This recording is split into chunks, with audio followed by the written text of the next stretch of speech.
filozof Kieran Cetia a on v té knize říká, budu ho citovat, nikdy jsme si neměli myslet, že náš život bude šťastný.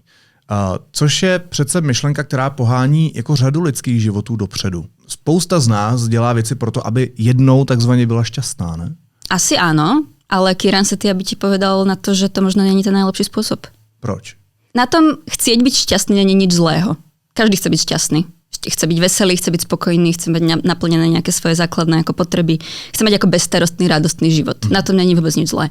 Pre ňoho je problematické to, že život, ako ho chápe on, nikdy nebude 100% šťastný. Pretože život ako plynie, čo ťa proste v ňom postretne, sú aj veľmi nešťastné veci. Sú to choroby, je to bolesť, je to smrť, je to proste mnoho externalít, ktoré nikdy šťastné nebudú.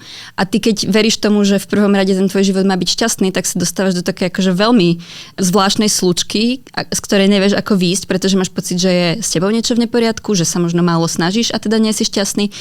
No a on za mňa prichádza teda s veľmi úľavnou tézou, nahrádza ten šťastný život dobrým životom a v tom dobrom živote on vlastne vidí nejakú kapacitu k tomu byť vlastne spokojný aj s tým, že nebudeš 100% šťastný vždy.